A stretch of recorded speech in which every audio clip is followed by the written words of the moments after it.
So hello everyone and welcome to the new lecture of FRB 2.0 जिसमें कि हम polity का अपना अगला चैप्टर करने वाले हैं that is part 1 and 2 of constitution यानी संविधान का भाग 1 और 2। स्टार्ट करते हैं पार्ट 1 से। सबसे पहली बात, पार्ट 1 किसकी बात करता है? अभी हमने पढ़ा कि कॉन्स्टिट्यूशन बना, देन कॉन्स्टिट्यूशन का पहला पेज जो कि समरी थी, जो कि प्रीफेस था, जो कि आईडी कार्ड था कॉन्स्टिट्यूशन का, जो कि पॉलिटिकल हॉरोस्कोप था, जो किसने बोला था? के मुंशी जी ने बोला था पॉलिटिकल हॉरोस्कोप। आईडी कार्ड बोला था नेपाल के वाले ने। अब इसके बाद अब प्रीफेस तो पढ़ लिया, अब हम एक्चुअल में फैटमैन पढ़ना शुरू करते हैं। अपना एक्चुअल में जो कॉन्स्टिट्यूशन है which is the largest written constitution in the world, उसको पढ़ना शुरू करते हैं। तो उसमें जिस तरह से चैप्टर होते हैं हमारी बुक में, उसी तरह से पार्ट है हमारे कॉन्स्टिट्यूशन में। तो पार्ट नंबर 1 पे आते हैं। पार्ट जो होता है, हर पार्ट में कोई ना कोई आर्टिकल्स होते हैं। तो पार्ट 1 में आर्टिकल्स दिए हुए हैं 1 से लेकर 4 तक। पार्ट 1 बात करता है, इसे चैप्टर नेम होता है, देन उसके बाद सब टॉपिक्स आते हैं। तो पार्ट 1 का नाम है यूनियन एंड इट्स टेरिटरी यानी संघ व उसके राज्य क्षेत्र। अब इसमें आर्टिकल 1, 2, 3, 4 4 आर्टिकल्स कंटेंट है, जिसमें पहला बात करता है name and territory of the union. इसमें लिखा हुआ है India that is Bharat shall be a union of state. अनुच्छेद 1 बोलता है इंडिया अर्थात भारत राज्यों का एक संघ होगा। ठीक है। अब इसमें टेरिटरी का मतलब क्या है? टेरिटरी ऑफ द स्टेट, राज्यों का। ठीक है। जो यूनियन टेरिटरीज है, केंद्र शासित प्रदेश, जो कि फर्स्ट शेड्यूल में मेंशन है, और अदर टेरिटरीज जो भारत कभी फ्यूचर में एक्वायर कर सकता है। जैसे मान लो पाकिस्तान को पूरा कब्जा किया तो वो भी टेरिटरी का पार्ट बन जाएगा अपने आप। अंबेडकर जी से जब पूछा गया कि क्या इंडिया फेडरेशन नहीं है, तो उन्होंने बोला बिल्कुल है। तो फिर यहाँ पर उन्होंने यूनियन ऑफ स्टेट क्यों ऐड किया, फेडरेशन ऑफ स्टेट क्यों ऐड नहीं किया? तो वैसे तो ये वाली जो चीज़ मैं बता रहा हूँ, ये सीडीएस CAPF यहाँ पे थोड़ा सा ज़्यादा पूछता है, लेकिन SSC में भी मुझे लगता है ज़्यादा भी पूछा तो नहीं, लेकिन पूछ सकता है कि भाई जो इंडिया है अंबेडकर जी के हिसाब से, उन्होंने यहाँ पर टाइप ऑफ पॉलिटी बताया कि क्यों उन्होंने यूनियन ऑफ स्टेट को जोड़ा, ना कि फेडरेशन ऑफ स्टेट को, टाइप ऑफ पॉलिटी को। तो उन्होंने बताया कि USA फेडरेशन है और USA में जितने भी स्टेट हैं, जितने भी 50 स्टेट हैं, उनके बीच में एक एग्रीमेंट हुआ है। एग्रीमेंट इन द सेंस कि जैसे हम ब्रिटेन की कॉलोनी थी, ऐसे US भी पहले ब्रिटेन की कॉलोनी था, और सिर्फ एक USA नहीं था, उसमें 13 कॉलोनीज थी, 13, जो आपस में एग्री करके एक यूनियन बनाया, और वो था यूनाइटेड स्टेट्स ऑफ अमेरिका। हमारे यहाँ पे ऐसा कोई एग्रीमेंट नहीं है बिटवीन द फेडरेटिंग यूनिट्स या फिर बिटवीन द स्टेट के बीच में, ऐसा कुछ एग्रीमेंट नहीं है कि भाई चलो मिलके इंडिया बनाते हैं। उनका वजूद ही इंडिया की वजह से है। ठीक है। तो इस वजह से उन्होंने फेडरेशन ऑफ स्टेट को नहीं जोड़ा। और दूसरा कारण था कि यहाँ पर हमारे इंडिया में states do not have right to secede from the union. मैं लिख नहीं रहा हूँ, मैं बोल रहा हूँ, लेकिन ध्यान से सुनना। States do not have right to secede from the union, यानी स्टेट के पास MP, UP, गुजरात, इन सब के पास ये पावर नहीं है कि वो जब चाहे इंडियन यूनियन से अलग हो जाएं, ऐसे उनके पास शक्ति नहीं है। तो ये अंबेडकर जी का कहना था कि India is an indestructible union of destructible states. ठीक है, डिस्ट्रक्टिबल स्टेट्स। लेकिन वहीं अगर बात करेंगे USA, तो it is a indestructible union of indestructible states. ये ध्यान रखेंगे। पहला आर्टिकल क्लियर किसमें? नेम और टेरिटोरियल जुरिस्डिक्शन के बारे में मेंशन्ड है। नाम 2 है, इंडिया और भारत दोनों, इंग्लिश और हिंदी नाम दोनों है। देन आर्टिकल 2 पे आते हैं। आर्टिकल 2 बात करता है एडमिशन और establishment of new state. Article 3 बात करता है फॉर्मेशन ऑफ न्यू स्टेट्स। अंतर क्या है? एडमिशन और स्टैब्लिशमेंट ऑफ न्यू स्टेट का मतलब ये है कि इंडियन टेरिटरी का कोई पार्ट नहीं है। जैसे फॉर एग्जांपल बांग्लादेश क्या इंडिया है? इंडिया की टेरिटरी नहीं है। लेकिन बांग्लादेश का मान लो कुछ आधा हिस्सा या पूरा बांग्लादेश अगर इंडिया को एक्वायर करना है, तो आर्टिकल 2 का इस्तेमाल करके किया जाएगा, अनुच्छेद नंबर 2 का इस्तेमाल करके किया जाएगा। अभी मैं उदाहरण भी आपको दूंगा, सिक्किम इसका एग्जाम्पल आगे देखेंगे। ठीक है। मान लो पाकिस्तान पूरा का पूरा लेना है इंडिया के अंदर, तो वो आर्टिकल 2 का इस्तेमाल करके होगा। ठीक। आर्टिकल 3 इस्टेब्लिशमेंट ना की बात करके फॉर्मेशन की बात करता है। अंतर ये है कि यहाँ पे उस टेरिटरी की बात हो रही है जो इंडियन यूनियन का पार्ट है ही नहीं, उसको मिलाने का बात कर रहे हैं। लेकिन आर्टिकल नंबर 3 में अगर बात करें तो हम उस टेरिटरी की बात करते हैं जो एग्जिस्टिंग पार्ट है इंडिया का, it is the existing part of India, और उसमें अगर कोई चेंज कर रहे हैं, उसका अगर एरिया चेंज कर रहे हैं, उसकी बाउंड्री बढ़ा घटा रहे हैं, इंक्रीज कर रहे हैं, डिमिनिश कर रहे हैं, या उसका नाम बदल रहे हैं, तो आर्टिकल नंबर 3 का यूज़ करके किया जाएगा। या अगेन रिपीट, आर्टिकल 2 से हम टेरिटरी एक्वायर कर सकते हैं, या फिर किसी यूटी, जैसे जम्मू कश्मीर यूटी है, इसको अगर अब स्टेट बनाना है तो आर्टिकल नंबर 2। आर्टिकल 3 यूपी है, अब जैसे उत्तराखंड है तो उत्तराखंड यूपी से अलग होकर बना। ठीक है। छत्तीसगढ़ एमपी से अलग होकर बना, झारखंड बिहार से अलग होकर बना। तो कैसे बना? आर्टिकल नंबर 3 का यूज़ करके, कि हमने जो एग्जिस्टिंग स्टेट था उसको बाइफरकेट कर दिया, उसको काट दिया। अब अगर कल को नाम भी किसी स्टेट का चेंज करना है तो उसके लिए भी हम आर्टिकल नंबर 3 का ही यूज़ करेंगे। ठीक है। अब यहाँ पर प्रोविजन क्या है with respect to article number 3 की, जब भी इस तरह का बिल इंट्रोड्यूस किया जाएगा पार्लियामेंट में, पहली बात तो ये कि पार्लियामेंट यानी देश की संसद ही इसमें बदलाव कर सकती है, यानी कि किसी फॉरेन टेरिटरी को आर्टिकल नंबर 2 का यूज़ करके इंडियन टेरिटरी का हिस्सा बना सकती है, या फिर एग्जिस्टिंग स्टेट का ऑल्टर करना, एरिया उसको इंक्रीज़ करना, उसको डिमिनिश करना, उसका नाम चेंज करना, वो सब आर्टिकल 3 का इस्तेमाल करके सिर्फ और सिर्फ पार्लियामेंट कर सकता है। जैसे कि मान लो कि कोई स्टेट है, उसको ऐसा लगा कि हमें अपना नाम चेंज करना है, नहीं कर सकते हो तुम अपने आप से, पार्लियामेंट करेगा तुम्हारे लिए। तुम एडवाइस कर सकते हो पार्लियामेंट को, लेकिन खुद से नहीं कर सकते हो। तुम्हें बाइफरकेट करना है, तुम्हें इंक्रीज़ करना है, वो सब पार्लियामेंट करेगा। तो पार्लियामेंट में जब भी इस तरह का बिल इंट्रोड्यूस होता है तो उसको प्रेसिडेंट की परमिशन के साथ लाया जाता है। पहले प्रेसिडेंट की प्रायर रिकमेंडेशन ली जाती है, उसके बाद लाया जाता है।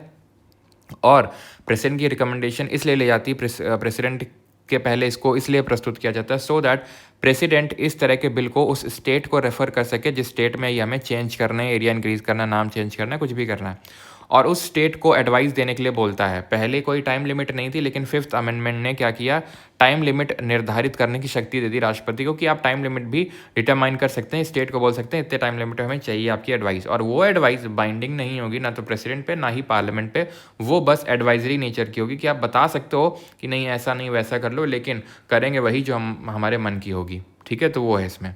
देन आर्टिकल 4 ये बोलता है कि आर्टिकल नंबर 2 और 3 के तहत जो भी आप बदलाव करेंगे, जो भी चेंजेस करेंगे, उनको आर्टिकल नंबर 368 के तहत अमेंडमेंट यानी संशोधन नहीं माना जाएगा। विच मीन्स कि ये सारे जो चेंजेस हैं आर्टिकल नंबर 2 और 3 के तहत, इनको सिंपल मेजॉरिटी से यानी साधारण बहुमत से किया जा सकता है। What is simple majority? Simple majority का मतलब होता है, ठीक है, सिंपल मेजॉरिटी का मतलब होता है 1/2+1। 1/2+1 का मतलब क्या है? और वो भी प्रेजेंट एंड वोटिंग का। प्रेजेंट एंड वोटिंग का मतलब ये है कि जैसे फॉर एग्जांपल मेजॉरिटी का मतलब ये होता है हाफ और +1। जैसे कि मान लो कि 240 लोग हैं अभी राज्यसभा में, अब इसमें से आए कितने हैं? आज 40 लोग एब्सेंट हैं, 200 आए हैं, और इसमें से भी 50 लोग फरार हैं। फरार मतलब वो है ही नहीं, वोटिंग का हिस्सा ही नहीं है, वो बाहर घूम रहे हैं, कैंटीन में मजे ले रहे हैं। तो इसका बाई 2+1 सिंपल मेजॉरिटी ये होता है, सबसे आसान तरह की मेजॉरिटी होती है। इससे के तहत ही आर्टिकल नंबर 2 और 3 में चेंज किए जाते हैं, और जो भी चेंज किया जाता है सब्सिक्वेंटली शेड्यूल नंबर 1 और शेड्यूल नंबर 4 में भी चेंज लाया जाता है। ठीक है, make sure to change schedule 1 and 4। क्यों? क्योंकि शेड्यूल 1 बात करता है किसकी? Names and territorial jurisdiction of states and UTs, नाम और उनके राज्य क्षेत्र। तो अब वैसे बात है, अब उसका या तो नाम चेंज कर रहे होगे आर्टिकल 3 का इस्तेमाल करके, या उसका राज्य क्षेत्र चेंज कर रहे होगे, टेरिटरी। तो अब वैसे बात है फर्स्ट शेड्यूल में चेंज करना होगा। 4th शेड्यूल बात करता है राज्यसभा में सीटों का आवंटन या allocation of seats in Rajya Sabha. तो राज्यसभा में सीट एलोकेट होती हैं on the basis of proportion of population. जनसंख्या जितनी ज़्यादा होगी उतना ही ज़्यादा आपका रिप्रेजेंटेशन होगा राज्यसभा में। एग्जाम्पल के तौर पे यूपी 31 सीट हैं यूपी की राज्यसभा में, वहीं सिक्किम जैसे राज्यों की सिर्फ 1 सीट है। क्यों? क्योंकि यूपी की पॉपुलेशन सबसे ज़्यादा है इसलिए। तो अगर आप उसका एरिया डिमिनिश कर रहे हो, जैसे उत्तराखंड कट गया, उत्तर प्रदेश बचा, तो अब खुद देखो कि उत्तर प्रदेश की सीट भी कम हो गई होंगी, क्योंकि उसका पॉपुलेशन भी कम हो गया होगा, क्योंकि उसका एरिया कम हुआ है। तो फिर उसी हिसाब से सीटों का आवंटन बदलेगा, जो हमें बदलना पड़ेगा 4th शेड्यूल में, 4वीं अनुसूची में। देन 1959 में ये बेरूबारी यूनियन केस में ये बात उठी कि अगर हमें कोई टेरिटरी देनी है, अगर हमें कोई टेरिटरी किसी दूसरे देश को देनी है, तो क्या वो भी सिंपल मेजॉरिटी यानी साधारण बहुमत से दिया जा सकता है? तो सुप्रीम कोर्ट ने बोला Indian territory if it has to be given to a foreign territory, to a foreign country, article 360 is applicable. यानी कि आपको कॉन्स्टिट्यूशन में अमेंडमेंट करना होगा, सिंपल मेजॉरिटी से बात नहीं बनेगी। ले सकते हो सिंपल से, दोगे अमेंडमेंट करके। इसीलिए 2014 में इंडिया बांग्लादेश जब लैंड बाउंड्री एग्रीमेंट हुआ था, जहाँ पर क्या किया गया था, कुछ बांग्लादेश के एनक्लेव्स यानी कुछ पार्ट्स हिस्से इंडिया को मिले, और कुछ इंडिया के जो एनक्लेव्स थे वो बांग्लादेश को भेजे गए, सो दैट कि वो डिस्प्यूट खत्म हो सके बॉर्डर पे, जिसके लिए 100th नंबर का कॉन्स्टिट्यूशनल अमेंडमेंट, संविधान संशोधन करना पड़ा। खत्म हो गया पार्ट 1, अभी नहीं। फिर बात यहाँ थोड़ी सी हम करेंगे लिंग्विस्टिक प्रोविजन कमीशन की। लिंग्विस्टिक का मतलब होता है भाषा के आधार पर, लैंग्वेज के बेसिस पे। तो हुआ क्या कि इंडिपेंडेंस के बाद काफ़ी सारे स्टेट्स ने ये बात उठाई कि हमें लैंग्वेज के बेसिस पे क्रिएट किया जाए, कि भाई जैसे आंध्र प्रदेश की मांग थी कि भाई हमें तेलुगु जो स्पीकिंग एरियाज़ हैं उनको तमिल स्पीकिंग एरिया से अलग किया जाए और हमें अलग स्टेटहुड दिया जाए। नहीं दिया जा रहा था, ठीक है। तो उस पहले तो एस के धार कमीशन की अपॉइंटमेंट करी गई 1948 में कि बताओ भाई क्या लिंग्विस्टिक बेसिस पे, नहीं लैंग्वेज के बेसिस पे स्टेट बनाना चाहिए। इसने बोला नहीं, एडमिनिस्ट्रेटिव कन्वीनियंस के बेसिस पे बनाना चाहिए, ना कि लिंग्विस्टिक बेसिस पे। वही सेम चीज़ जेवीपी कमेटी ने, जो कि अगेन 1948 से बनती, सेम चीज़ रिपीट करी। JVP stand for Jawaharlal Nehru, Vallabh भाई पटेल और पट्टा भी सीतारमैया, ठीक है। वही सेम चीज़ बोली धार वाली। अब हुआ क्या कि 1953 में, 1953 में जो आंध्र प्रदेश में प्रोटेस्ट चल रहे थे, उसमें पोट्टू श्रीरामुलु जो हैं उनकी डेथ हो गई, फास्ट इनटू डेथ, 56 डेज के बाद डेथ हो गई, जिसकी वजह से प्रोटेस्ट और भड़क गए और आंध्र प्रदेश को आनंद फानंद में क्रिएट करना पड़ा on the linguistic basis. So it became the first linguistic state of India. जब आंध्र प्रदेश को गवर्नमेंट ने बनाया तो बाकी स्टेट ने भी देखा यार सही है, तो हम भी और तेज मांग करते हैं, तो उन्होंने और अपनी तेज मांग कर दी, जिसकी वजह से 1953 में एक और कमीशन बिठाया गया, that is called as Fazal Ali commission, जिसमें 3 लोग थे। फजल अली चेयरमैन थे, के एम पढ़नीकर और हृदयनाथ कुंजरू। अब इन्होंने जो बात बोली वो ये थी कि हाँ, लिंग्विस्टिक बेसिस पे आप स्टेट बना सकते हो, लेकिन वन लैंग्वेज वन स्टेट का जो थ्योरी इसको रिजेक्ट कर दिया, क्योंकि अगर वन लैंग्वेज वन स्टेट किया तो इतनी सारी लैंग्वेजेस हैं, हर लैंग्वेज के लिए एक स्टेट करेंगे, कुछ स्टेट बहुत छोटू से हो जाएंगे, कुछ स्टेट बहुत बड़े हो जाएंगे अगर लैंग्वेज वाला कॉन्सेप्ट चलाएंगे। तो ये थ्योरी रिजेक्ट कर दी, लेकिन हाँ, लिंग्विस्टिक बेसिस पे बनाया जा सकता है, जिसके अब इसको हम बोलते हैं states reorganisation commission. Remember, states reorganisation commission. इसके रिकमेंडेशन पे पास हुआ states reorganisation act in the year 1956। और इसने किया क्या, इसने 14 स्टेट्स, यहाँ लिखा नहीं है, लिख देता हूँ, 14 स्टेट्स यानी 14 राज्य और 6 यूटीज यानी 6 केंद्र शासित प्रदेशों को जो है क्रिएट किया, 14 स्टेट्स प्लस 6 यूटीज। अब यहाँ पर बात आई फॉर्मेशन ऑफ स्टेट्स की on the basis of this states reorganisation act, यानी नवंबर 1956 के बाद जो स्टेट फॉर्म हुए, नवंबर तो नहीं बोलेंगे लेकिन हाँ, फ्रॉम 1 नवंबर आप बोल सकते हो 1956 ऑनवर्ड्स। तो इसको हम याद इस तरह से करते हैं, आम गुनाह है मैम तुस्सी गाओ और मौज लो, ठीक है। जो लोग पहले पढ़े हुए हैं तो उन्हें पता होगा, है ना, तो कि ये ट्रिक होती है। तो है क्या कि Andhra Pradesh full fledged state बना था 1 नवंबर 1956 को। सर अभी तो बोले तो 1953 में बना था, लिंग्विस्टिक बेसिस पे बना था, लेकिन फुल फ्लेजेड स्टेट 1 नवंबर को बना था 1956। कमेंट करके बताएंगे आप लोग कौन से और स्टेट्स हैं, कौन से और राज्य हैं जो 1 नवंबर को ही अपना स्टेटहुड सेलिब्रेट करते हैं अलॉन्ग विद आंध्र प्रदेश। फैटमैन में एक डब्बे में लिखा हुआ, जिन लोगों के पास है कमेंट में लिखेंगे। देखते हैं आप में से कितने लोग फैटमैन पढ़ के आते हैं। महाराष्ट्र 1960 में, गुजरात 1960, ये 1963, 66, ये सब आपको याद करना है, मैं रिपीट नहीं कर रहा हूँ उसको। सिक्किम का एक स्पेशल केस है। स्पेशल केस इस सेंस में है, वही जो मैं आपको बता रहा था, सिक्किम जो है पहले इंडिया का हिस्सा नहीं था, यहाँ पर चोग्याल डायनेस्टी का रूल हुआ करता था, चोग्याल वंश का। तो किया हुआ ये कि इंडियन गवर्नमेंट ने थोड़ी सी बातचीत करी, बड़ी बातचीत सिक्किम के लोगों से, क्या करी कि भाई आप इंडिया में मिल जाओ, लेकिन ऐसे उन्होंने बोला कि भाई वहाँ के लोगों ने बोला, वो भी मतलब चोग्याल डायनेस्टी के जो किंग और ये सब किंगशिप से एकदम खफा थे वहाँ के लोग, तो उन्होंने बोला कि पहले हम टेस्ट करेंगे कि India is suitable for us और नॉट। तो एसोसिएट स्टेट के तौर पे इसको जोड़ा गया, कंप्लीट स्टेटहुड नहीं, क्योंकि बाकी देश भी फिर विरोध करते कि आपने बिना पूछे कैसे अपने में शामिल कर लिया। तो आर्टिकल नंबर 2A को इंसर्ट किया गया 35th अमेंडमेंट ऑफ 1974 से, और एसोसिएट स्टेटहुड का दर्जा दिया। देन जब सिक्किम के लोगों को लगा नहीं it is fit for us, the India is fit for us, तो फिर 36 अमेंडमेंट 1975 करके कंप्लीट स्टेटहुड का दर्जा दिया गया सिक्किम को। सिक्किम में कौन कौन से, अच्छा हाँ जॉग्रफी पढ़ तो चुके हैं, सिक्किम में कौन कौन से पासेस दर रहे हैं, तो नाथुला है, जेलेपला है, और यहीं पे हमारा हाईएस्ट क्या है, लेक है सिचुएटेड, उसका नाम बताइए, हाईएस्ट लेक। गोवा में अगर बात करेंगे तो गोवा 1986 में 56th कॉन्स्टिट्यूशनल अमेंडमेंट से इसको स्टेटहुड मिली, और अरुणाचल 1987 में क्रिएट हुआ, मिजोरम 1987 में। आर्टिकल नंबर जो 371 है वो स्पेशल स्टेटस देता है कुछ स्टेट्स को, जैसे आर्टिकल नंबर 370 स्पेशल स्टेटस देता है जम्मू कश्मीर को, कि जिसको कि रिपील किया जा चुका है अभी, है ना, जम्मू एंड कश्मीर रीऑर्गेनाइजेशन जो एक्ट आया था 2019 में, तो अनुच्छेद 370 हट चुका है जो स्पेशल पावर देता था किसको, जम्मू एंड कश्मीर को। लेकिन आर्टिकल 371 और उसके कुछ अल्फ़ाबेट्स हैं जिसमें कि स्पेशल प्रोविजंस मिले हुए हैं कुछ स्टेट को, जैसे 371 में महाराष्ट्र गुजरात को, 371A में नागालैंड, B में असम, C में मणिपुर। तो इस तरह से सब्सिक्वेंटली आप देख सकते हैं कि स्टेट को स्पेशल स्टेटस मिला। अब इसको हम याद कैसे रखते हैं, तो इसको हम याद ऐसे रखते हैं कि माता जी का पहले हमने आशीर्वाद लिया, यानी महाराष्ट्र गुजरात, फिर हमने नाम पूछा, N से नागालैंड, A से असम, M से मणिपुर। नाम पूछा एक लड़की से और उसने बताया कि मेरा नाम आसमा है, ठीक है। तो ए से आंध्रा की यूनिवर्सिटी, एस से सिक्किम, एम से मिजोरम, ए से अरुणाचल, और उसने क्या बोला, मेरा नाम आसमा है और मैं जीके पढ़ती हूँ परमार सर से, ठीक है। तो जी से गोवा और के से कर्नाटक। तो नाम आसमान जी के इस तरह से याद रखेंगे तो आपसे कुछ भी पूछ लेगा तो आप बता पाएंगे, ठीक है। देन आते हैं पार्ट नंबर 2 पे, दैट इज सिटीजनशिप की जो बात करता है, भाग 2 नागरिकता की बात करता है।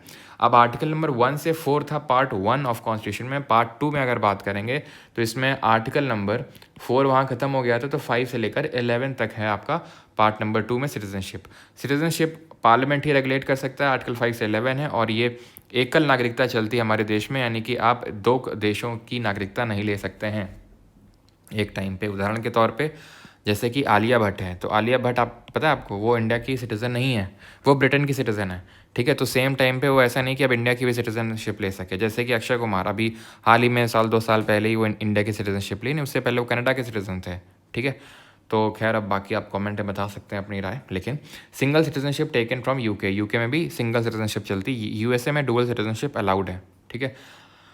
आर्टिकल नंबर 5 पे आते हैं। सबसे पहले पहली बात तो मैं तुम्हें ये बता दूं कि अनुच्छेद नंबर 5 से लेकर 11 में अनुच्छेद नंबर 5 ये जितने भी आर्टिकल्स हैं ये डील करते हैं with respect to the provisions of citizenship before the commencement of the constitution. 26 नवंबर 1950 26 जनवरी 1950 को कमेंस हुआ था, लागू हुआ था हमारे देश का संविधान। इससे पहले नागरिकता के जो प्रावधानों से संबंधित है ये। इसके बाद कौन भारत का नागरिक होगा नहीं होगा उसके लिए एक अधिनियम अलग से है, नागरिकता अधिनियम 1955 का, सिटीजनशिप एक्ट ऑफ 1955, ठीक है। तो ये जो आर्टिकल्स हम पढ़ने वाले हैं they are not valid now. ये 26 जनवरी 1950 के बाद का इनका कोई वैलिडिटी नहीं है, कोई मतलब ही नहीं है आर्टिकल्स का, लेकिन फिर भी हमें पढ़ना है थोड़ा बहुत, ज़्यादा डिटेल में नहीं। तो article 5, citizenship at the commencement of the constitution should have a domicile mandatory, ठीक है, ईदर वन ऑफ दीज, या तो भारत में आपका जन्म हुआ हो या मम्मी पापा कोई भारत में जन्मे हो, या फिर जब ये संविधान लागू हुआ 26 जनवरी 1950 तो उसके एटलीस्ट 5 साल पहले तक आप भारत में निवास कर रहे हो तो आप भारत के नागरिक कहलाओगे। अनुच्छेद नंबर 6, ठीक है, वो लोगों से डील करता है जो migrated to India from Pakistan, जब आफ्टर पार्टीशन वो पाकिस्तान से इंडिया में है पार्टीशन के बाद। तो अगर आप 19 जुलाई